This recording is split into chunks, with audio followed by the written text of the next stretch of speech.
नमस्कार, सत श्री अकाल, राम राम सर, हमारी वणक्कम, प्रणाम। आप सभी का ऑल्टरनेट मीडिया में फिर से स्वागत है। मैं आपकी होस्ट गायत्री देवी। हमारे साथ जुड़े हुए major general Rajiv Narayanan sir, professor at IIT Madras and visiting fellow at क्लॉस। भैया देखिए, इतने सर आप कुछ दिन के लिए गायब होते हैं तो मुझे मेल्स, टेलीग्राम, व्हाट्सएप सब आने शुरू हो जाते हैं। सर क्यों नहीं आ रहे हैं, सर क्यों नहीं आ रहे हैं, एक पर्टिकुलर चैनल पर जा रहे हैं। मैं पहले ही यस आप सर। सबके दर्शकों से माफी मांगता हूँ। फौज ने बुलाया था वही। तीनों सर्विसेज के लिए, मुझे कॉग्निजेंट वॉरफेयर पे कुछ लेक्चर्स देते थे, तो जी इसलिए दिल्ली गया हुआ था। और उनके हर दिन मेरे तकरीबन 2-2 घंटे का लेक्चर होता था। तो वो जी कॉग्निजेंट वॉरफेयर मतलब किस तरह से, और सारे जो इन्वॉल्व थे इस तरह के काम में, ब्रिगेडियर्स एंड अबव, उनके लिए ब्रिगेडियर्स, मेजर जनरल्स, कुछ एक कर्नल्स इक्विवेलेंट रैंक थे, उनका लेक्चर मैं ले रहा था।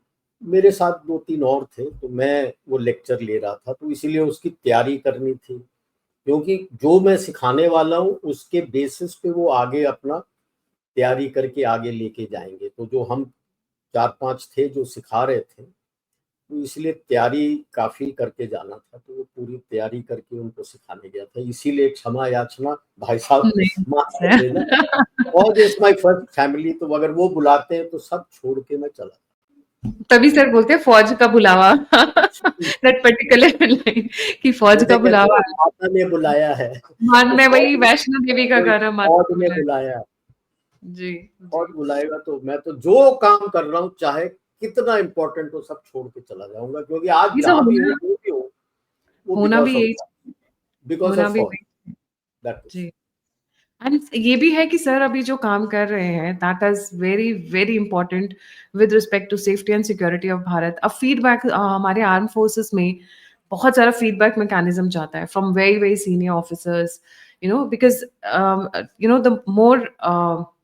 द मोर जैसे जैसे आपकी उम्र बढ़ती है आपके अंदर accumulated wisdom, experience, the practical experience, किताब वाला नहीं, किताब को साइड कर दीजिए, ग्राउंड पे चीजें अलग होती हैं, तो वो बहुत मैटर करता है। इसलिए एक बड़ा बड़ा इंफॉर्मेशन नेटवर्क, जो मिलिट्री इंटेलिजेंस नहीं बोलेंगे, that's a very separate thing, but एक जो फीडबैक सिस्टम होता है, चाहे वेपन्स को लेकर हो, चाहे ग्राउंड की सिचुएशन को लेकर हो, बहुत सारी।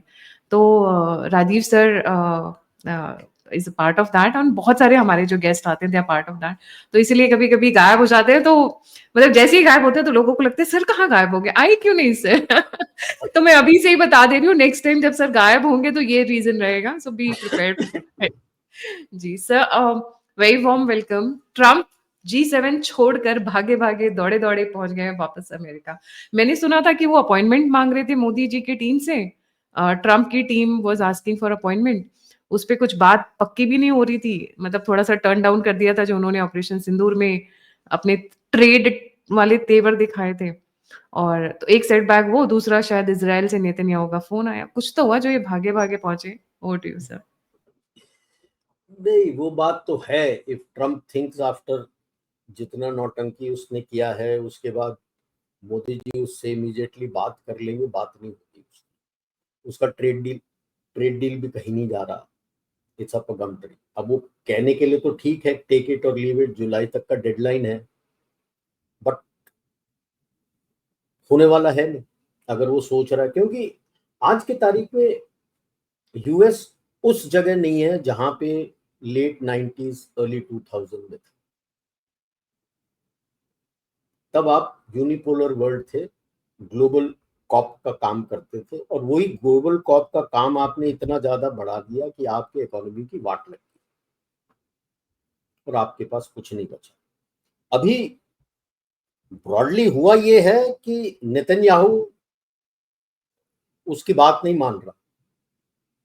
अब ट्रंप गुस्सा हो, कुछ हो, ताताथैया करता रहेगा, कख नहीं होगा, उसके हाथ में नहीं है। ये कोई पीछे से तार खींच रहा है, राइट। और उसमें मेन प्लेयर्स आज के तारीख में भारत और इजराइल है, इसमें शक मत करना। ट्रंप को छोड़ दिया जैसे छोटे बच्चे को छोड़ देते हैं पार्क में कि भाई साहब यहाँ झूल ले, वहां झूल ले, और बड़े बेंच पे बैठ के बात करते ना, वैसे ही ट्रम्प को छोड़ा हुआ है कि तू ट्रेड वॉर कर ले, टैरिफ कर ले, ट्रीटी कर ले, होना कुछ नहीं है। कोई भी एक ट्रीटी सॉल्व कर पाया? बड़े शेर की तरह डींगे मार के आया था कि मैं एक दिन में यूक्रेन वॉर रोक दूंगा, एक हफ्ते में गाजा वॉर रोक दूंगा। वो तो छोड़, दो और लड़ाई शुरू हो गई, भारत पाकिस्तान की और इजराइल और ईरान की। ये अगर लार्जर पर्सपेक्टिव में आप देखें, जो आपने पाकिस्तान के साथ किया और जो इजराइल अभी ईरान के साथ कर रहा है, this is to do with Islamic bomb. कि भाई इस्लामिक स्टेट में किसी के पास बॉम्ब नहीं होना चाहिए, because they can not be trusted, they are not mature. और दो मेन स्टेट जिनको आ रहे थे, एक था पाकिस्तान, दूसरा है ईरान। ठीक है, तो आपने ठोका पाकिस्तान को, और उधर से अभी इजराइल ठोक रहा है। ये सोच रहा है कि मैं न्यूक्लियर डील करूंगा ईरान के साथ ना। इजराइल को न्यूक्लियर डील चाहिए ही नहीं, न्यूक्लियर चाहिए ही नहीं, कि nobody has to be nuclear. इसमें is a larger messaging to जो दूसरे सुन्नी कंट्री है वेस्ट एशिया में। UAE was keen to go nuclear, मतलब पीसफुल के लिए बोलते हैं। सऊदी अरेबिया मांग रहा है कि मुझे न्यूक्लियर एनर्जी चाहिए, बट न्यूक्लियर एनर्जी का ये होता है कि you get used uranium rods which you can recycle to make weapons. Saudi Arabia के पास 2 launch vehicles nuclear weapon capable already China ने बेचा हुआ है। लोगों को शायद ज्ञान नहीं होगा इसके बाद। 1980s में चाइना सोल्ड देम डोंगफेंग 3। ये पुराना है, लिक्विड प्रोपेलेंट वाला है, तकरीबन 3000 किलोमीटर का रेंज है। बट उस वक्त चाइना यूएस से मदद मांग रहा था फॉर इट्स डेवलपमेंट, तो they said we have not given nuclear warhead, केवल कन्वेंशनल वॉरहेड के साथ दिया। और 2000s में उनका जो फेमस DF-21, जिसका DF-21D को बोलते हैं एयरक्राफ्ट कैरियर किलर, वो शुरू का DF-21 एक बेचा है, which is solid propellant, road mobile, very mobile, and has a range of 2000 kilometers, and both of them carry 1000 kilogram of warhead. फौज में कहते हैं हम, और इंटरनेशनल रिलेशंस में भी कहते हैं कि आप इंटेंट को नहीं देखते हो कभी, आप कैपेबिलिटी को देखते हो। आप उस देश पे कैपेबिलिटी है, इंटेंट कभी भी बदल सकता। तो अगर इंटेंट बदल गया तो वो कैपेबिलिटी आपके विरुद्ध यूज कर सकता। So that is where in diplomacy and military you are very careful when you chalk out कि आपका threats क्या है। आज चलो MBS है, he is wanting to change Islam in a different way। कल को MBS नहीं रहा, दूसरा आ गया, वो हार्डलाइन हो गया, तो क्या करोगे? Just imagine, hardliners are still there. अभी उनका एक अल जजीरा का बंदा था, the journalist who has been executed. How many hardliners came up against MBS कि इसको मारना नहीं है, ये सही बोल रहा है? तो as far as Saudi Arabia is concerned, the hardliners are not dead, and we should not forget the jad of radical Islam is from Saudi Arabia, Wahhabi. Saudi Arabia पूरा अरेबिया होता था। House of Saud did the deal with that Wahhabi मुल्ला, वहाबी मुल्ला के साथ ये deal था। वहाबी मुल्ला ने बोला था सारे ट्राइब्स को आपके नीचे लेके आऊंगा, आप जो मैं बोलता हूं उसको मना नहीं करेंगे। And that is how Wahhabism is spread, and Wahhabism is the जड़ ऑफ रेडिकल इस्लाम। ये लोगों को भूलना नहीं चाहिए। जितने वर्ल्ड ट्रेड सेंटर में गए थे 19-15 तो सऊदी अरेबियन थे, भूल गए?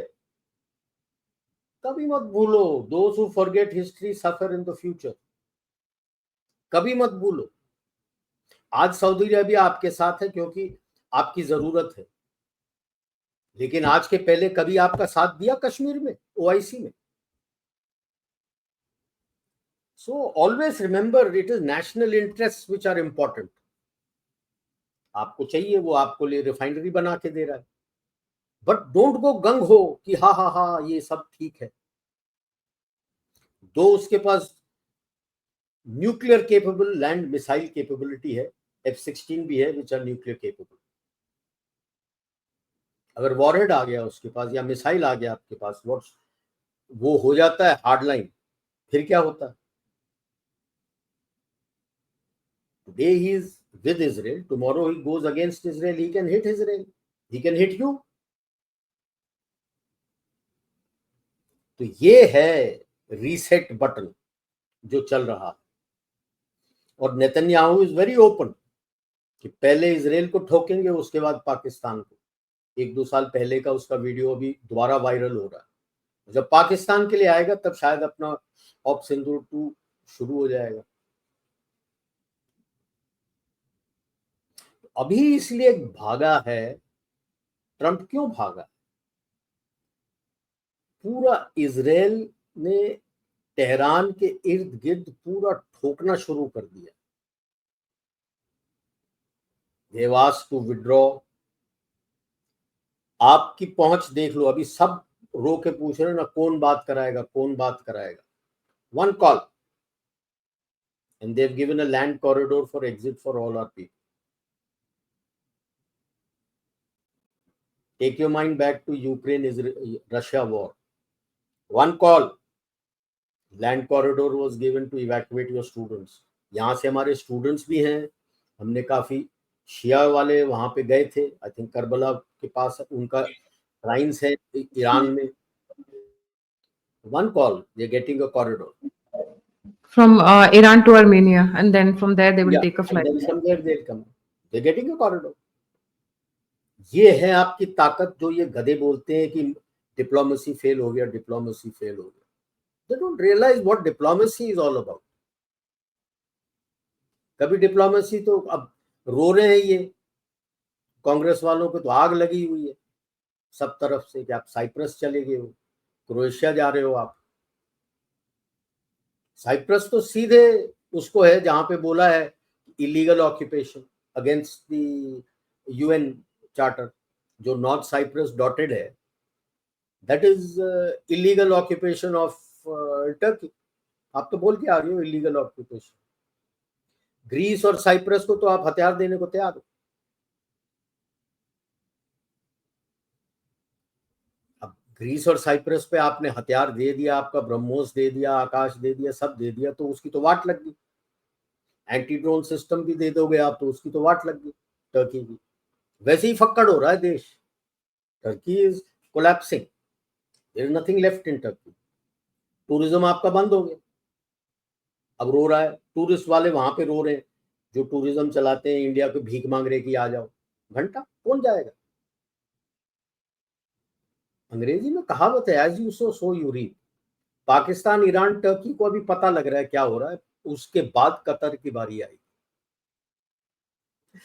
जैसे पाकिस्तान काफी साल तक was running with the hare and hunting with the hounds, जब यूएस के साथ भी और तालिबान के साथ भी था, उसी तरह से Qatar is running with the hares and hunting with the hounds. इन्वेस्टेशन कभी ना कभी तो खामियाजा भुगतना पड़ेगा। अभी तो इजराइल ठोक रहा है ईरान को। हो ये रहा है कि ईरान का जो बाकी ड्रोन और मिसाइल बनाने के काफी फैसिलिटीज को आप ठोक रहे हो। So to hit Israel, Haifa, Tel Aviv and all, it is about almost 15 to 1800 kilometre का रेंज है। आपको IRBM चाहिए, तो खत्म हो रहा। सेंटकॉम अपनी फैसिलिटीज क्यों बढ़ा रहा है? यूरोप से निकाल के सब यहाँ क्यों डाल रहा है? ट्रंप क्यों गया है? क्योंकि ईरान ने बोला है कि जब मेरे ऊपर और ज्यादा खतरा आएगा इजराइल से, तो मैं यूएस के बेसिस को ठोकूंगा। From the coast line of Iran to the US bases in Bahrain and all these places is barely, you can say 250 to 500 kilometre range. वो तो शॉर्ट रेंज मिसाइल से मार देगा आपको, which he can't use against Israel। क्यों? With Syria में regime change करा दिया, असद चला गया, तो जो अल जुलानी है वो ईरान से बात नहीं कर रहा, so the link to Hezbollah is gone. अब इस तरह से ठुका है, ज्यादा कुछ नहीं कर पा रहा है, तो हूतीस भी डरे हुए हैं, हिजबुल्लाह भी डरे हुए हैं, both have refuse to help Iran. अब ईरान अकेला हो गया, क्योंकि यही थे। अब हूतीस के पास तो लॉन्ग रेंज क्या मारेगा, वो तो सऊदी अरेबिया में जो मार सकता है मार सकता है। Hezbollah is the one who could have hit. Hamas तो वैसे ही कचरा हो रखा है उसका। That battle is going on by the way, that is separate.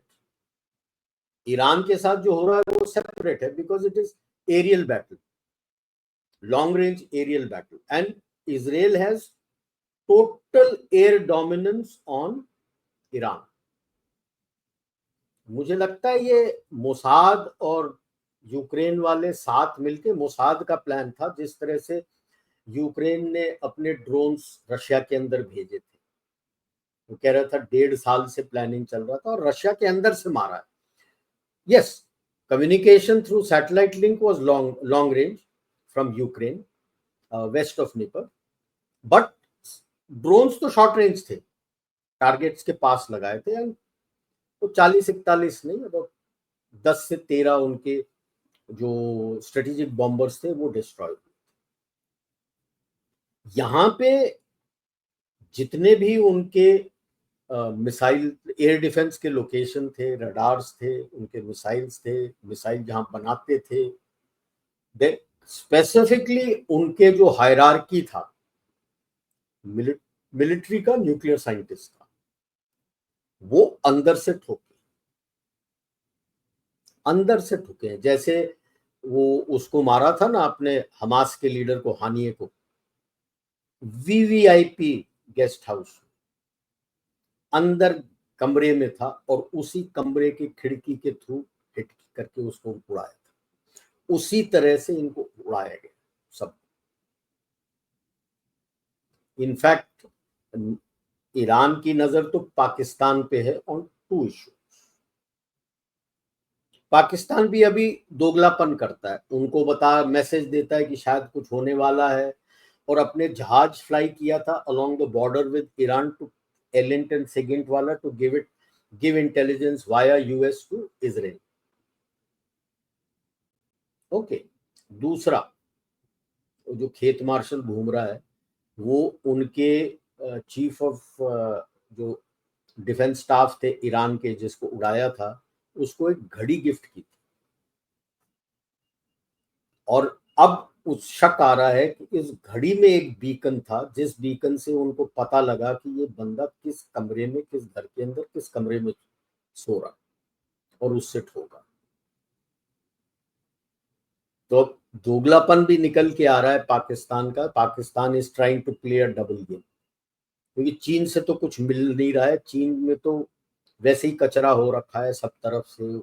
अभी उनको पता भी नहीं है कि कौन आएगा। शी जिनपिंग तो साइडलाइन हो चुका है टोटली, सबको पता लग गया अभी, जिस तरह से उनके मीडिया में ही controlled by the PLA and controlled by the Communist Party निकल के आ रहा है of collective leadership. It is very clear, Xi Jinping is in the dog.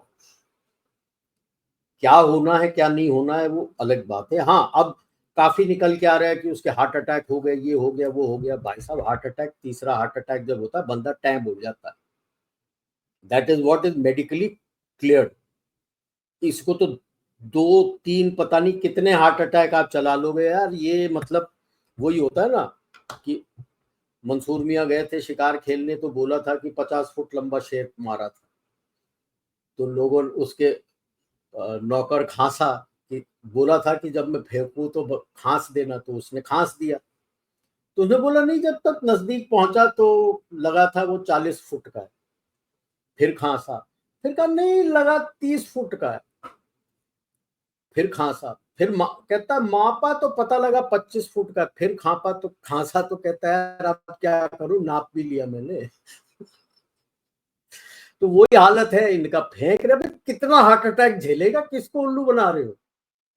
पिछले साल से शुरू हुआ कि उसको हार्ट अटैक हुआ है, पहले तो बोला था स्ट्रोक हुआ है, फिर जब देखा ठीक ठाक चल रहा है तो फिर एक हार्ट अटैक हुआ, फिर एक और हार्ट अटैक हुआ, फिर अभी फिर कहते हो हार्ट अटैक नहीं मल्टीपल हार्ट अटैक। यार कितना हार्ट अटैक, एक ही तो दिल है कि 50 दिल है, उसके अंदर इतने हार्ट अटैक दिलवा रहे, क्या बना रहे हो? मतलब सेटिंग बना रहे हैं उसको साइडलाइन करने का। तो अभी वो डिसाइड नहीं हो पाया है सेटिंग, लड़ाइयां हो रही हैं। तो अब वो चीन जब आपस में अंदर ही लड़ रहा है, तो पाकिस्तान तो एयरबीएनबी है ना, मैं कहता हूँ एयरबीएनबी है।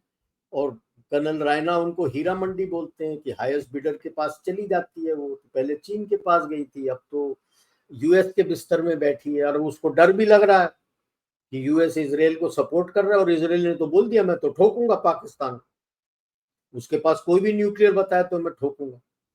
और उसको पता है कि भाई वो इंडिया भी साथ जुड़ेगा उसके, और ईरान को तो नाराज कर चुका है, तो अब वो इकलौता पड़ गया है।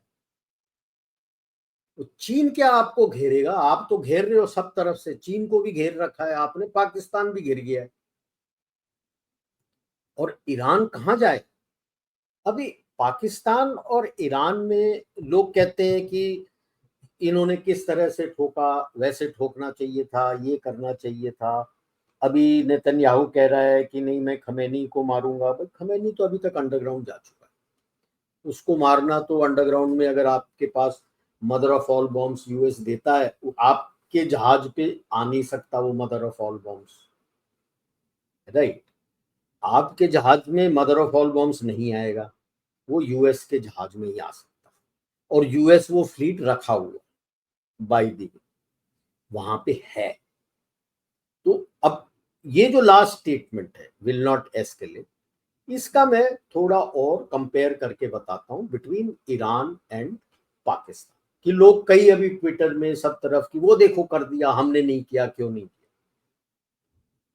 ईरान इज नॉट रेडिकलाइज्ड, ये याद रख लो। People of Iran are not radicalised completely. Portion is radicalised जो जबरदस्ती डंडे की जोर पे रूल कर रहा। आम जनता रेडिकलाइज नहीं है ईरान में।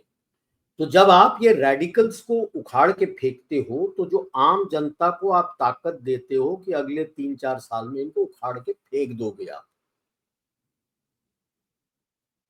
And more people in Iran are going back to जोरास्ट्रियनिज्म।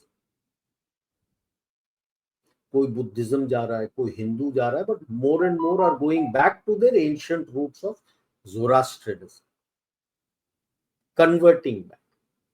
Okay. अब पाकिस्तान बोल रहा है कि अगर इजराइल न्यूक करेगा तो मैं न्यूक करूंगा। अबे यार तेरे पास कुछ हो तो तू न्यूक करेगा। अब वो बोलता है we never said that. Obviously चौड़ी हो रखी है तुम्हारी, क्योंकि आपके अंदर कोई भी चीज आप करो मूव करने के लिए, भारत देख लेगा। भारत दिख गया तो इजराइल को दिख गया। So when you compare now to Pakistan, 90 to 95% of their population is radicalized। तो ये जो अमन की आशा लेके घूम रहे हो ना, भूल जाओ। 90 to 95% of their population are radicalised. 1986 से यही पढ़ाया जाता है इनको स्कूल कॉलेज में, रेडिकल, वहाबिज्म, रेडिकलिज्म। ठीक है। और न्यू एनपीटी से विड्रॉ कर लिया, क्या फर्क पड़ा? Full free hand to news यूक्स, क्या न्यूज यूक्स हो तो करोगे ना आप। आपके जो नीचे आपने जो कुछ भी शायद बना रखा था टनलों के अंदर, जैसे हमने किराना चगाई में ठोका था, वैसे इजराइल ने ठोक दिया। घुस के दिखा दे अंदर। क्या बोल रहे हो ये लोग? ये तो एवं ही बोल रहे हैं कि हम न्यूक्लियर इस्तेमाल करेंगे। जो आपका नातान्स और दूसरा फैसिलिटी था उसको ठोक दिया। अभी कह रहा नहीं नहीं मेरे पास एक तीसरा फैसिलिटी मैं बना रहा था, उसको बनाऊंगा। भाई साहब बना के तैयार करने में, इसीलिए मैं कहता हूँ 10-20 साल तो this this area is temporarily for 10-20 years nuclear free। तीसरा जो बनाना चाहता है वो समय लगेगा उसको। तो पाकिस्तान के पास वॉरहेड्स नहीं है, वॉरेड बनाने के लिए मैं नहीं कहता कि उसके पास यूरेनियम प्लूटोनियम नहीं है, रखेगा कहाँ? रखने के लिए तो उसको दोबारा खुदाई करनी पड़ेगी, समय लगता है भाई साहब, खुले में तो नहीं रखेगा। बलूचिस्तान में लगा के दिखा दे, अभी सिंध में रख के दिखा दे, अभी रखेगा तो पंजाब में ही रख सकता है। सर ऐसा ऐसा नहीं लगता है कि ईरान और पाकिस्तान की न्यूक्लियर वेपन्स पे जुगलबंदी थी और इजराइल और भारत दोनों को अच्छे से संभाल रहे हैं, बिकॉज यहाँ पे नहीं, थ्रेट उनकी जुगलबंदी नहीं रही है, नहीं रही ईरान है, की शिया जुगलबंदी सुन्नी। नहीं रही है, शिया सुन्नी ईरान का अपना है, ईरान का अपना है। बट कितना कॉमन ये है कि दोनों radicalised Nations, not radicalised, Iran as a biggest threat to existence of Israel and Pakistan nuclear weapon हमारे लिए भी वो थ्रेट ही है एक तरीके से, it's nothing less. Correct. See people don't know the timelines. Shah of Iran के time में 1950s में शुरू किया था US and the West Atoms for Peace का। So the nuclear energy for peaceful use तब से शुरू हो चुका था। 1968 में दे साइंड द एनपीटी कि हम न्यूक्लियर वेपन नहीं बनाएंगे। That is Shah of Iran time. It predates all this, ठीक है। एटम्स फॉर पीस करके शुरू किया था। उसके बाद जब पहले आयतुल्लाह खोमेनी आए थे, उन्होंने मना कर दिया था कि हमें न्यूक्लियर से कोई मतलब नहीं। We had stopped all the nuclear programs, but it was that 8-year Iran-Iraq war which changed them. 84-85 से they said ऐसे काम नहीं चलेगा, we should also become nuclear। फिर वो हमें अटैक नहीं करेगा, यूएस हमें अटैक नहीं करवा, कोई भी देश से हमसे अटैक नहीं करवाएगा। That is when they started going nuclear and with a vengeance कि भाई, और and it is homegrown। I won't be surprised if Soviet Union ने उनको कोई टेक्नोलॉजी दिया। I won't be surprised। जैसे चीन ने पाकिस्तान और नॉर्थ कोरिया को दिया था, I am sure Soviet union ने दिया होगा इसको, ईरान को, कि आप इससे कर लो। बट ईरान और पाकिस्तान का उतना कोई ज्यादा समझौता नहीं था इस चीज के ऊपर। तो Shia Sunni divide runs very deep, ठीक है ना।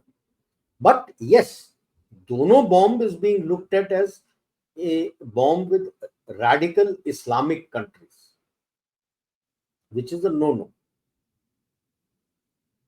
तो जब मैं कहता हूं कि डीप स्टेट का crown council and the committee of 300 are changing the round table, तो राउंड टेबल में जॉर्ज सोरोस एंड गैंग किसके साथ थे? ये तो लेफ्टिस्ट थे। किसका इस्तेमाल कर रहे थे? Radical Islam and the Chinese Communist Party of China, to be precise, PRC. इनका इस्तेमाल कर रहे थे सारे तरफ हुड़दम मचा के रखने के लिए। अब रेडिकल इस्लाम के पास हथियार है।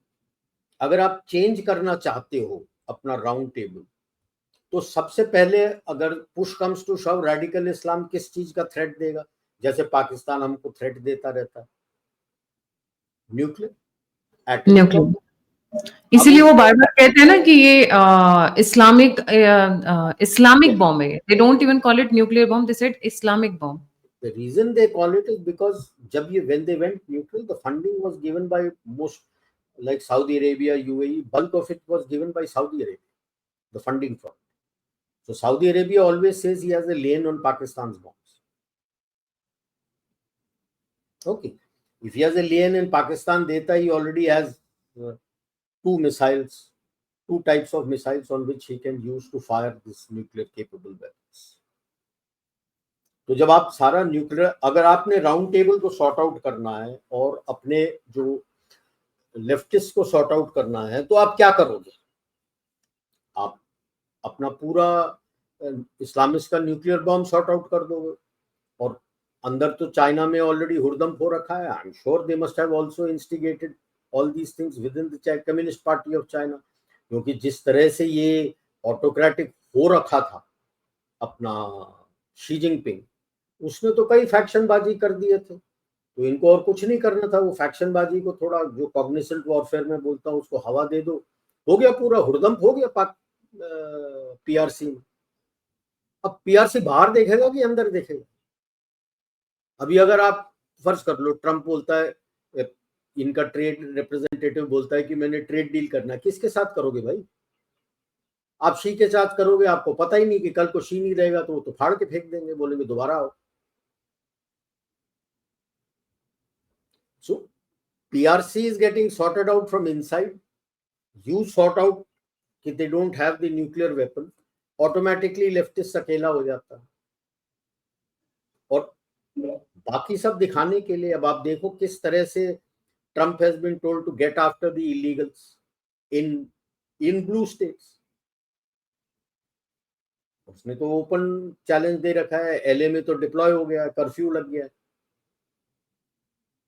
अब उठा उठा के फेंक रहे हैं। न्यूसम जो इतना चीख पुकार मचा रहा था, क्या कर लेगा?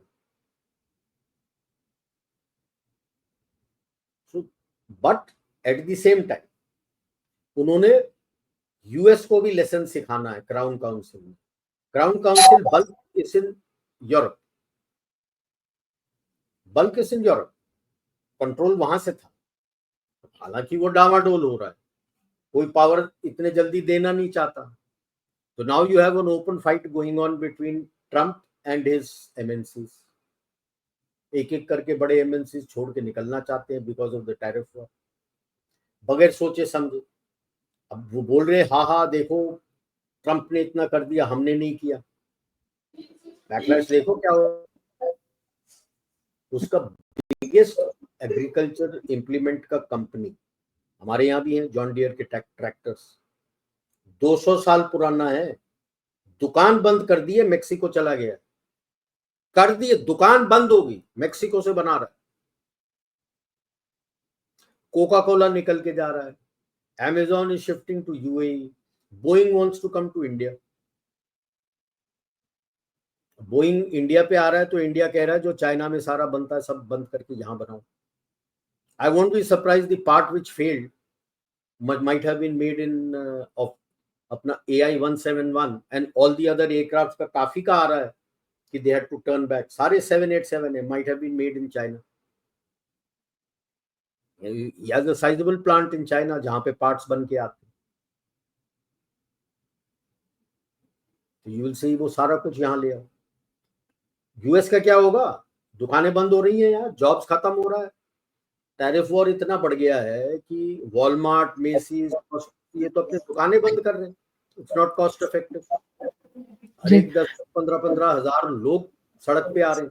सर अभी आपको लगता है कि US will join the war जिस हिसाब से ये ट्रम्प भाग कर गए हैं वापस कनाडा से G7 से? It is a threat to his bases in West Asia. This is threat to हाँ, क्योंकि इसराइल के जो लॉन्ग रेंज, इसराइल को टारगेट करने के लिए ईरान के जो लॉन्ग रेंज मिसाइल्स थे वो खत्म हो रहे हैं। अगर खत्म हो रहे हैं तो he will the target will be their bases in West Asia, plus he's threatening to block the Gulf of Hormuz। अब वो कह रहा है leave, and I am sure ये सारे इंडियन बोल के अपने साथ ही निकल के आएंगे, जैसे पाकिस्तानी और चीन निकल के आए थे पोलैंड से, उसी तरह से ये होगा। एयरक्राफ्ट कैरियर वगैरह डिप्लॉय कर लो, बिकॉज इफ ईरान को ये पता है that if they strike their US bases then US is going to join the battle. Will Iran want US to join the battle? कि क्या वो उस बेसिस को हूतीस से टारगेट करवाएंगे? बट हूतीस के पास उतना लंबा रेंज का मिसाइल्स है नहीं है, वो देखना पड़ेगा उनको। तो नाराज हो मत नाराज हो फर्क नहीं पड़ता, बिकॉज आप तो नुमाइंदे हो, सामने काम तो पीछे लोग करेंगे जो हो रहा है। तो नेशनल सिक्योरिटी काउंसिल तो बैठाएगा, वो उनसे ब्रीफिंग तो लेगा, कितने लोग फंसे हैं, कहाँ हैं, कैसे निकालना, अपने बेसिस के सिक्योरिटी के लिए क्या क्या ग्रिड बना रखा है और क्या चाहिए। अब वो तो इनमेट्स तो भागेंगे। मौका मिल गया है, सारे पॉलिटिकल प्रिजनर्स थे तकरीबन। हाँ, तो मौका तो मिलेगा। तो यही तो चाहते हैं वो कि भाई रेजीम चेंज हो जाए। लेकिन अगर ये अपना रूलर वहां थोपेंगे ना, बात नहीं बनेगी। they have to be handheld to get back to democracy or the form of things that they want। अब वो क्लेम कर रहे हैं डाउन किया है, देखना पड़ेगा। अब आई वोंट डिनाई कि दिख जाता है। हम तो F-35 ये जो लैंड किया था 2 दिन पहले इन त्रिवेंद्रम, उसको तो पूरा ट्रैक करके फिर उसको गाइड करके लेके आए अंदर। हम्म। अगर एयरक्राफ्ट दिखता नहीं है आपको तो आप गाइड कैसे लेके आओगे? जब तक आपके एयर ट्रैफिक कंट्रोल जहाज दिखा नहीं, आप कैसे करोगे? तो अभी ठुल्ले मार रहे हैं कि नहीं, हम वो कौन सा लूनबर्ग लेंस लगा देते हैं ताकि ब्लू ऑन ब्लू ना हो जाए। अबे यार, तुम एयरक्राफ्ट कैरियर से टेक ऑफ करके ईरान को धमकाने के लिए जा रहे थे, साले लूनबर्ग लेंस लगाओ हुए हमें उल्लू बना रहे हो है? क्या एक्सरसाइज हो रहा था हमें भी पता है यार।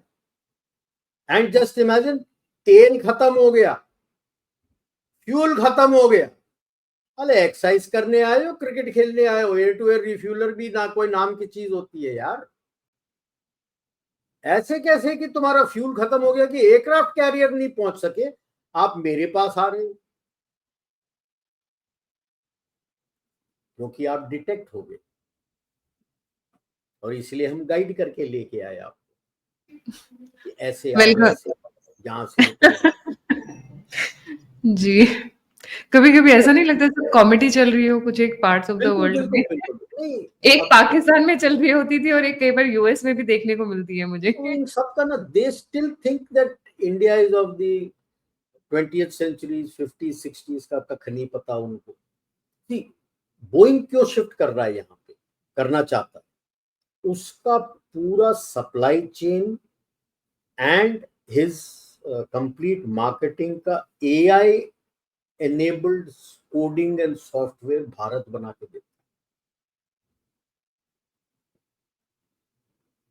उसका पूरा मूवमेंट और सारा कुछ जो कुछ हो रहा है वो भारत बना के दे रहा है। जहां से सब कुछ कोडिंग होके आ रहा है, the software is integrated in Bangalore और बोलो, और वहां से जा रहा है। तो इसीलिए कह रहा है कि जब वो तो लीड इंटीग्रेटर है, सामान अलग अलग जगह से आ रहा है, अब उसको बोल रहा है मैं इंडिया में ही रह के बना लूंगा, आई विल, क्योंकि यूएस में रहने से because of tariff war he can't compete with Airbus. अब मोर एंड मोर एयरक्राफ्ट के ऊपर शक आने लगा है लोगों को कि भाई ये बकवास बना रहा है, is cutting corners and he is pointing finger at China कि काफी सारे ये चीजें जो फेल हो रही हैं ये चाइना से बन के आ रही। तो China in any case is known to cut corners. तो now maybe he might shift complete base into India और इंडिया से बेचेगा। In any case Indian order से ही तो वो सरवाइव कर रहा है। सबसे ज्यादा ऑर्डर दोनों एयरबस और इसका तो इंडिया ही दे रहा है। सियाटल में the top 3 cities which have the maximum homeless people going around, staying in tents in every place, defecating in open drains। by the way, हमसे बोलते हैं ना खुले में शौच करते हो, न्यूयॉर्क सिटी में ऐसे ऐसे जगह हैं आप जा नहीं सकते, मास्क पहनोगे तब भी बदबू आता है, open defecation in the drains. Number 3 पे है सियाटल, वेयर बोइंग का इंटीग्रेशन होता है, Seattle. Number 2 is Los Angeles, number 1 is New York. बदबू मारता है, been there last year, you can't go through those roads, stinks. New York है, लंदन यस, देखा, पेरिस देखा और देखा जापान में। ये न्यूयॉर्क में बता रहा हूं, दी होमलेसनेस इज एनॉर्मस। यानी people are dependent on soup kitchens अगर सूप किचन्स नहीं चलेंगे, भूखे मर जाएंगे ये लोग। और दौरों को दिखाते हैं हाथ। तो मैंने तो जो था उसको बताया, तो वो कहने लगा नहीं नहीं, you won't be able to go to Los Angeles. मैंने कहा लॉस एंजलिस की ऐसी तैसी, your biggest homelessness is here in New York. बड़ा न्यूयॉर्क न्यूयॉर्क ठोकते फिरते हो। कचरा रोड के बीच का जो आइलैंड है, वहां पे जो छोटे छोटे 2 मैन टेंट टाइप टेंट लगा के रह रहे लोग यार। वोट बैंक के पीछे ये सारा कुछ हो रहा है इनका, कि हमें ये वोट देंगे, निकाल नहीं रहे। And I really don't know क्या हो रहा है, because they claim to spend so many millions and billions of dollars on making houses for the homeless people. कौन लेके जा रहा है, किधर जा रहा है, क्या हो रहा है, कुछ नहीं पता। वो तो सड़क पे रहते हैं। तो सियाटल में कुछ और होमलेस हो जाएंगे अगर ये यहां आ गया। तो ये ट्रंप को सिखलाई है और यूएस एमएनसीज को सिखलाई है, don't think that you will take control of the globe. इसको टैरिफ वॉर पे छिड़वा दिया तो पता था तो एमएनसी। इसीलिए मैं कहता हूं ये एमएनसीज और ये सब Wall Street, they are not on the same page with Trump.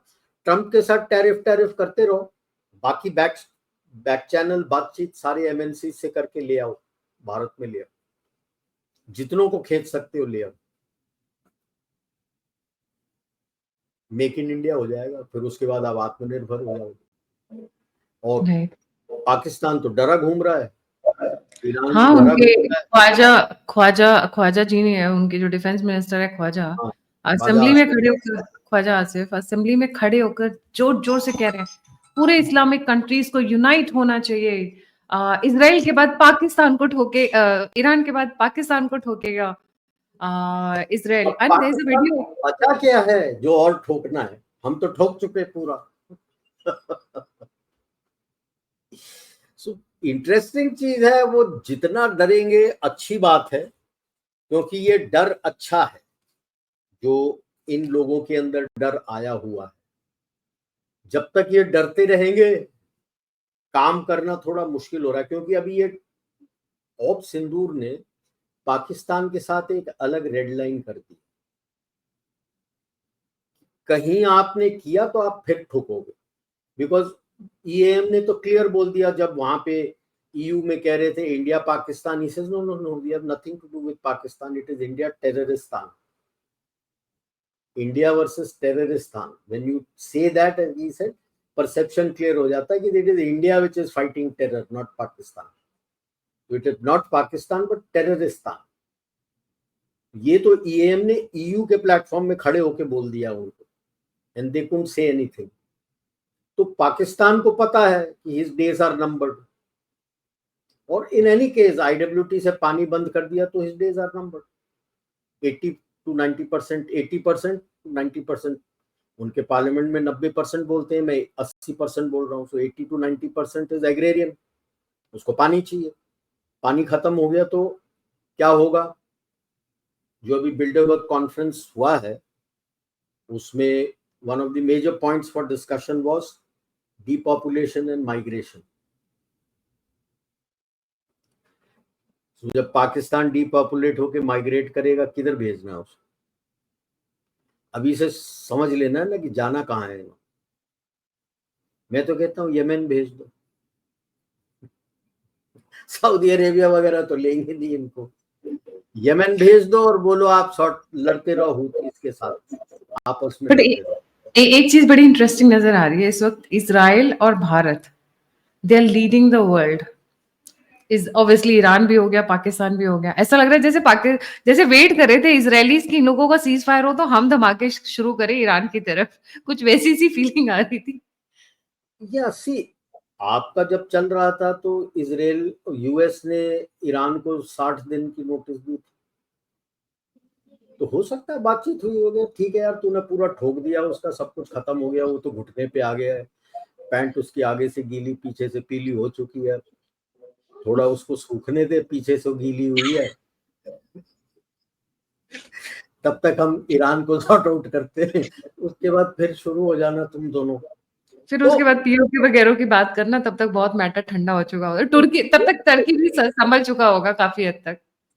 Turkey तो बहुत हिल गया, आप साइप्रस चले गए हो, ग्रीस चले गए हो, सबको उनको दोनों को बोल के आए हो, अभी वो सारे मांग रहे हैं, सब मांगेंगे आपसे, ब्रह्मोस मांगेंगे, आकाश मांगेंगे, सब मांगेंगे। In fact Israel has requested India to help in अपना modernizing उनका जो legacy air defense equipment है, and to help them to get their our equivalent of Akash Tir for that. France ने तो ऑर्डर दे रखा है आपके 1 लाख शोल्डर फायर्ड मिसाइल्स, जिसको आपने इस्तेमाल, क्योंकि हम एयर एयर का ही बात करते हैं, लैंड का बात नहीं करते। हिला हुआ क्यों है? कंप्लीट JNK सेक्टर, हम LOC बोलते हैं, हम वर्किंग बॉर्डर बोलते हैं बाकी JNK का, जहाँ पे पहाड़ नहीं है, पाकिस्तान उसको IB बोलता है। तो वो वर्किंग बॉर्डर सेक्टर में BSF और बाकी में आर्मी, वर्चुअली उनके सारे सामने जितने बंकर्स थे, जो कुछ थे, सब ठोक दिए, उड़ा दिया है। उनके कमांड पोस्ट उड़ गए हैं, उनके एमिनेशन डंप्स को ठोक दिया है, उनके जो ट्रेनिंग बेसिस थे मिलिटेंट्स के नजदीक, लॉन्च पैड थे, सब उड़ गए हैं। उनको 10 से 15 साल लग जाएंगे कम से कम उसको दोबारा खड़ा करने के। That is the damage that has happened to Pakistan, and that is why घुटना टिक गया था उसका। It's not just कि हमने एयर बेसेस उड़ाए हैं, so that has shaken them up very badly. अब देखो, ये नहीं बोल रहा है कि Islamic world has to join together to help Pakistan regain Kashmir, नहीं नहीं, अभी डरा हुआ है, अभी तो पिटे हैं, अभी और पिटेंगे। उनको पता है POK पे बात आ रही है पूरी पूरी, they know it, it's coming back again, coming back यार, as you sow so you reap। लेकिन ये जो अभी टर्बुलेंस हो रहा है, this will go beyond the tenure of Trump. इसीलिए हर बार मैं आपके चैनल में भी और सब जगह जहां बात करता हूं, I am more interested in knowing who are the next 2-3 people who are going to come after Trump, which way it goes. क्योंकि जो चैलेंजेस, अब ये नहीं है कि हमें चैलेंज नहीं आएगा। अगर आप सोच रहे हो कि ये दोनों ठुक गए तो कुछ नहीं होगा, आई एम सॉरी। जो ये नॉन स्टेट एक्टर्स और आई वुड से स्टेट सपोर्टेड टेरर एक्टर्स हैं, वो तो आपको तंग करने के लिए करेगा ही, इसमें शक मत करना। आपके अंदर बैठे हुए हैं कई जयचंद। जयराम रमेश को देख लीजिए ना, फेक न्यूज कैसे फैलाई है, we all were taken up कि Asim Munir has been called for 14 Munir को बुलाया है, किसी को नहीं बुलाया, किसी को नहीं बुलाया, किसी को नहीं बुलाया था। एनीवे, दैट अपार्ट, भतेरे पड़े हुए हैं, वो भी आपके अगेंस्ट काम करेंगे। लेकिन ये अभी अपने लिए और अपने बिजनेस हाउसेस के लिए ये आपको गोल्डन अपॉर्चुनिटी है, जो विकसित भारत की तरफ आपको लेके जाएगा। क्या क्या लेके आ सकते हो अपने पास फॉर आत्मनिर्भरता and to make in India, number 1। Number 2, your internal and external security में आप कोई कमी नहीं कर सकते, क्योंकि पाकिस्तान है नहीं, इट्स अ टेररिस्ट। डूबते को तिनके का सहारा, जरूरत पड़ी तो वो हमला भी बोल सकता, राइट। सेम विद चाइना, डूबते को तिनके का सहारा, डूब रहा है, बड़ी बुरी तरह से डूब रहा है चीन भी। तो आपका इंटरनल एंड एक्सटर्नल, और इंटरनल का खास करके आई वुड रेकमेंड, जो हमारे CAPFs वगैरह हैं, there has to be one central authority coordinating everybody, not that it gets coordinated at home ministry, no, sorry। एक हब होना चाहिए, जैसे अभी हमने CDS का बना, अभी इस लड़ाई में CDS का काफी अहम रोल था, to coordinate all the plans, integrated plans. उसी तरह से हमारे जो CAPF है, BSF है, ITBP है, SSB है, असम राइफल्स है, there has to be one integrated headquarters to stitch all their plans. क्योंकि अब ये 2 फ्रंट 3 फ्रंट जो हम बोलते हैं और अंदर का फ्रंट भी बोलते हैं, ये सब इकट्ठा एक साथ आएंगे कोऑर्डिनेटेड। तो वो कोऑर्डिनेट सारा कुछ रेस्पॉन्स को कोऑर्डिनेट करके इंटीग्रेटेड इंटरनल सिक्योरिटी apparatus आपके पास होना चाहिए। ये आगे आपको इसी तरह के थ्रेट्स आएंगे। अभी 20 साल हैं आपको विकसित भारत की तरफ जाने के लिए, 22 साल। ये थ्रेट्स आएंगे आपको नीचे गिराने के लिए, और ये थ्रेट आपको क्राउन काउंसिल और कमिटी ऑफ 300 की तरफ से भी आएगा। क्यों? क्योंकि आप बोल रहे हो स्ट्रेटेजिक ऑटोनॉमी, दूसरा बोल रहे हो कि आप ग्लोबल साउथ को लूटने नहीं दोगे, वो लूटना चाहते हैं। एक तो वो है, और दूसरा जो जॉर्ज सोरोस गैंग का एलसीएम कबाल है, उनके लिए एग्जिस्टेंशियल थ्रेट है, उनसे भी आएगा। तो इंटीग्रेटेड इंटरनल सिक्योरिटी apparatus आपके पास होना चाहिए, जैसे सीडीएस का है उस तरह से आपको कुछ इंटीग्रेटेड आपको बनाना पड़ेगा। This is very very very important. कुछ सोचने वाली बात। पाकिस्तान किस हालत में रहेगा at the end of this all? आज से 5-10 साल बाद किस हालत में रहेगा पाकिस्तान? ईरान किस हालत में? बलूचिस्तान क्या बन जाएगा? ईरान का इलाका भी चला जाएगा, पाकिस्तान का इलाका। केपी और फाटा क्या स्टेटस है? सिंध का क्या स्टेटस है? आज से 10 साल बाद कितने लोग रहेंगे पाकिस्तान में, क्योंकि पानी की तो किल्लत हो जाएगी। सर किल्लत के साथ साथ ईरान के भी लोग पहुंच गए हैं, गेट तोड़ तोड़ के अंदर जा रहे हैं ईरान से Pakistan. If you have seen the latest videos. जो भी है, पानी तो है ही नहीं, आओ वैसे ही भूखे मरोगे। क्योंकि Ravi Sutlej Beas Chenab water shut dry, कोई पानी नहीं है। मराला हेडवर्स जो जिससे निकाल के ये सारे सतलज ब्यास की तरफ से जो उनका कैनाल वगैरह बना हुआ था उसमें पानी भेजता था, it has gone below danger, below the danger mark के। पानी जो कम होता है, एक ऊपर का होता है एक नीचे का होता है, उसके नीचे चला गया, गेट खोल नहीं सकते, मिट्टी मिट्टी है और कुछ नहीं। Tarbela dam is approaching that level, जो इंदस का पानी जाता है।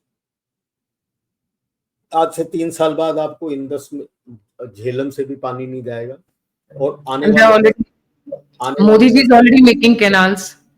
या आने वाले 10 साल में इंदस से भी आप पानी निकाल रहे हो towards Sutlej and Jhelum to send it to areas जहां पे हमें पानी की कमी है। Rajasthan, Haryana, Punjab.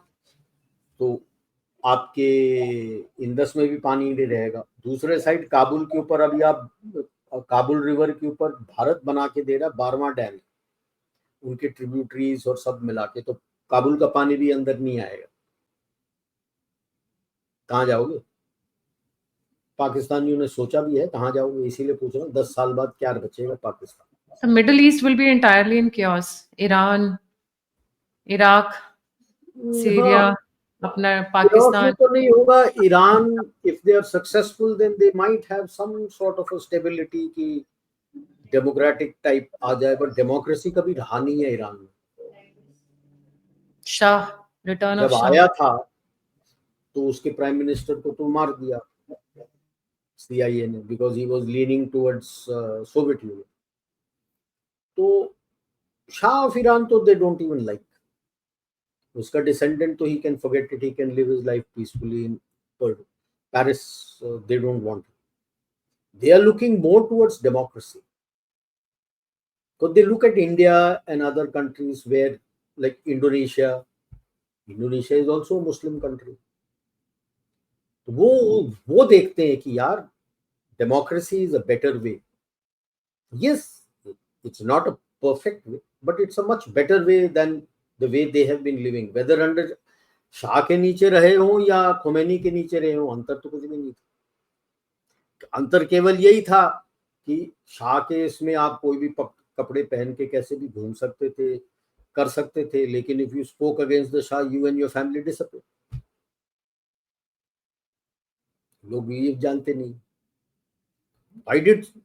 How did Khamenei कम इन, क्योंकि लोग सपोर्ट किए थे जिस तरह से वो ट्रीट कर रहा था, और रिसोर्सेस आपके और पैसे सारे जा रहे थे to shah of Iran and USA. Obviously गुस्सा आता है लोगों को यार। That's how Khomeini came, rest is history. उसने तो कपड़ा ही सारों को बुरका बुरका सारा कुछ करा दिया, रिलीजियस पुलिस छोड़ दिए। यहाँ पे भी ये है जो इन्हें उनके विरुद्ध बोलता है वो तो उसको उड़ा देता है। So they don't want either of that. So you might find Iran surprisingly may become in the coming 10 years a stable factor in West Asia. A stable factor. Iraq तो टूटा हुआ है ऑलरेडी 3 हिस्सों में, तो कुर्दिस्तान क्या बन जाएगा, कहां कहां से जाएगा? सीरिया में भी कुर्द वालों का इलाका है, क्या टर्की का जाएगा? ईरान का तो चला जाएगा। क्या होगा? मिडिल ईस्ट का स्ट्रक्चर किस तरह से होगा, उनके बॉर्डर्स किस तरह से होंगे? कब तक वेस्ट ये अपना अल जुलानी को सपोर्ट करेगा, HTS वाला इन सीरिया? सीरिया वैसे ही टूटा हुआ है यार, वो Julani doesn't have control over whole of Syria. बस एक ऊपर थोड़ा बड़ा पैच है और उसके बाद एक thin strip coming down towards Damascus, that's about all. बाकी इलाका तो उसके कंट्रोल में ही नहीं है। एक इलाका नॉर्थ में है जो छोटा सा पैच है जो टर्की कंट्रोल करता है, बाकी इलाका पूरा नॉर्थ का तो कुर्द कंट्रोल करते हैं, और रेस्ट ऑफ द एरिया किसी का कंट्रोल नहीं है। You may not have liked अपना the Syrian president, but he provided a degree of stability. Now he's gone. तो कौन? सूट एंड टाई पहनने से क्या टेररिस्ट नहीं रहता? You think Al Jolani will survive these 10 years? So that's why I'm saying West Asia का क्या होगा? इधर मेरे को केवल ईरान दिखता है, अगर जिस तरह से चेंज हो रहा है, Iran is only going to be one of the stable anchors. Pakistan का खुद अता पता लापता, कहाँ जाने वाला है, रहने वाला है, नहीं रहने वाला है, किस हालत में रहने वाला है, पानी की किल्लत रहेगी, कौन रहेगा, किधर जाएगा, will they stay? Because after Pakistan, see, Iran is a civilizational state. Its civilization dates back to very ancient times. Pakistan तो आर्टिफिशियल कंस्ट्रक्ट है यार। 14 अगस्त रात 1947 के पहले था कहां Pakistan? It's an artificial construct. Artificial things don't last. Correct. Last. और 70-80 साल बहुत होते हैं इन। सो अब पानी है नहीं तो किधर जाओगे? आपने कभी देखा है किसी वेस्टर्न मीडिया ने आपके IWT हेल्ड इन अबेयंस के विरुद्ध में कोई आर्टिकल छपे? कितने छपे? बाकी सबका चीख पुकार होता है। AI 171 गया, पता नहीं क्या क्या छाप दिया IWT के बारे में, आपके रफेल गिर गए, ये हो गया, वो हो गया, ऑप सिंदूर का सब छापा, अनशंट छापा। IWT के बारे में किसी ने कोई खोला है, मुंह खोला है? That is the existential threat for Pakistan.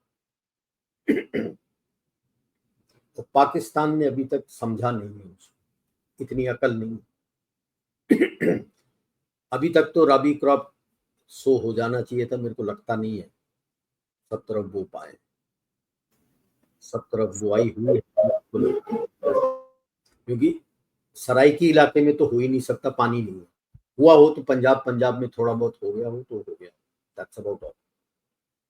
Sindh में तो हो ही नहीं सकता, पानी नहीं है। कराची एयरपोर्ट में तो पानी नहीं है। वो तो कहते वजू करने के लिए भी पानी नहीं है उनके पास, जो हाथ धोते ना, हाथ पैर धोते नमाज पढ़ने के पहले, वो उसके लिए तक पानी नहीं है, पीने का पानी नहीं है। मेरे को सबसे फनी सर वजू से ये लगता है कि नदी के किनारे बैठ के वजू करते हैं, तालाब के किनारे बैठ के वजू करते हैं, जहां ये नहा सकते हैं वहां ये वजू करते हैं, because it is put in their brain कि इतना ही करना है तो वो उतना ही करेंगे। अरे तो वो पूरा इस नहा लो तरह से, नदी में। That is the whole thing I say ना, when you blindly follow certain things, all these things, way of doing things has come from the desert, Sahara desert, right? From the desert, I would say. आपका Saudi Arabia is basically desert, पानी की किल्लत होती है, तो आप पानी बचा रहे हो, तो इसलिए इस तरह से हाथ धोते हो कि पानी ऐसे जाए। हम तो ऐसे धोते हैं नलके के नीचे कि पानी की किल्लत नहीं हो, ये ऐसे करते हैं ताकि यहीं से, ये नहीं सोचते कि यहाँ से कचरा, पूरा ऐसा सारा कचरा आ रहा है है और उसी जरूरी पानी में, कई बार इनकी थॉट प्रोसेस देख के मुझे नहीं नहीं, एक टंकी होता है, उसी पानी में सब धोते, गंदा हो गया जो बाद में आया पता नहीं, उसी गंदे पानी में क्या आप धो रहे सर काफी है और मत एक्सप्लेन करिए। हो। मतलब अब मैं बोल seriously। रहा हूँ, अकल इतनी होनी चाहिए यार, मेरे पास पानी की कमी नहीं है, एसेंशियली बोला है हाथ और पैर धो के आओ, ट्रू। तो हम भी धोते हैं यार, मंदिर में जाते हैं, हाथ पैर धोने के लिए जगह होता है, हम्म। तो वो तो नलके के नीचे हाथ पैर धो के आते हैं, और नलके के नीचे हाथ पैर धो के जाओ ना, किसने रोका है? नहीं, that tells you the how it has constricted their thinking yes. कि यही करना है आप, you can't think of doing it in a better way, boxed, their brains have been but boxed. yeah, that apart, ये हमको देखना है कि भाई यूएस किस दिशा जाए, तो ये जो टर्बुलेंस किया है ट्रंप ने, स्पेशली उसके बिजनेस हाउसेस, उसका इम्पैक्ट क्या, आज से 4 साल बाद जब नया बंदा आएगा, can he retrieve it, how much can he retrieve it, they have to learn the lesson from China. China में जब 3 साल के लिए जीरो कोविड बंद कर दिया, लोग अपना सप्लाई चेन काफी शिफ्ट कर दिए थे चाइना से, क्योंकि बिजनेस चलना था। जब उसने खोला, people didn't go back to the, तो उसी तरह से यूएस ने देखना है कि अगर इस टैरिफ वॉर में बिजनेस हाउसेस निकल के चले गए और उनका सप्लाई चेन का मूवमेंट हो गया और उनको प्रॉफिट बन रहा है, when US opens after the next chap comes, जाएंगे। और अगर मिडिल ईस्ट में आप क्या कर सकते हो to bring stability, that is IMEC, India middle east and Europe बोलते हैं। यूरोप में I would say Cyprus and Greece को ले लो एंड इटली को ले लो, उसके बाद उनको बोलो आप यूएस यूरोप में भेजते रहो। उसमें Piraeus port plays a very big role, जो ग्रीस में, वो चाइनीज के पास है तो वो ले लो। Similarly Haifa port in Israel plays a big role, एक एरिया अदानी के पास है, लेकिन जहां पे ऑयल रिफाइनरी और वो सब है वो चीन के पास है, वो भी ले लो चीन से, ताकि पूरा हाइफा पोर्ट अपना और इजराइल का रहेगा और किसी का नहीं रहेगा।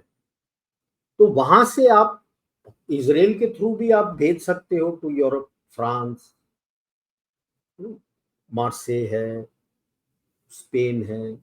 सो इसको अभी देखना पड़ेगा, आने वाले सालों में आप एक्टिवेट करते हो तो you will achieve a certain degree of stability, certain degree. मैं ये नहीं कहता कि पूरा स्टेबल रहेगा, but certain degree of stability इससे हो जाएगा। यूएस को छोड़ दो, आईमेक में यूएस कहां आता है? आईएमएस में US is not there. I2U2 में यूएस है, बट I2U2 में I2U कर दो, यूएस को छोड़ो, जब आता है तब देखेंगे किस हालत में आता है। इंडो पैसिफिक को स्टेबल रखना है तो मैं केवल अपने मैरीटाइम एरिया को नहीं देखता हूं, मैं कॉन्टिनेंटल एरिया को भी देखता हूं। तो जो जो कंट्रीज इस इंडो पैसिफिक इलाके के लिए ट्रेड में आते हैं, all that is important for you. जो डिपेंडेंट है, चाहे लैंडलॉक्ड भी हो और डिपेंडेंट, उसमें वेस्ट एशिया तो काफी हद तक आता है आपको, सब इंडो पैसिफिक पे तो है, इंडियन ओशन के ऊपर आते हैं।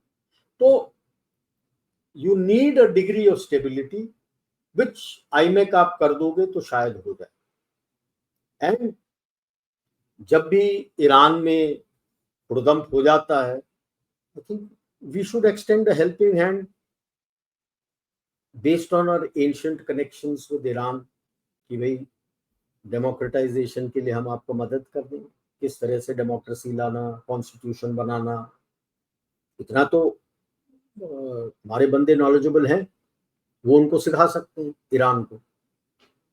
मैं आगे की देख रहा हूँ लड़ाई के बाद, तो you have to be clear जब आप पॉलिटिकल एम क्या होगा, तो कि भाई एंड स्टेट आप क्या देखते हो।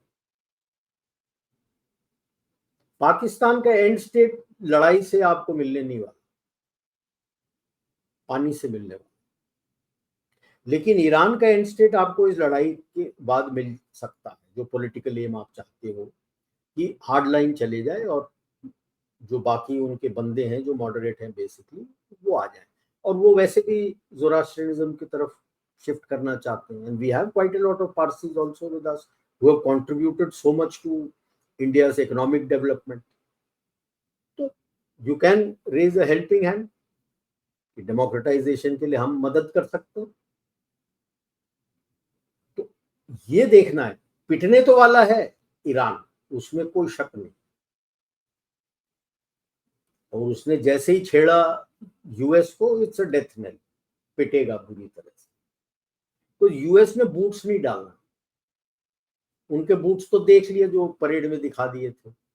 ऐसे बंदे को तो झाड़ू लगाने के लिए ना लगाऊं मैं फौज में, जिनको चलना नहीं आता, पता नहीं क्या कर रहे थे।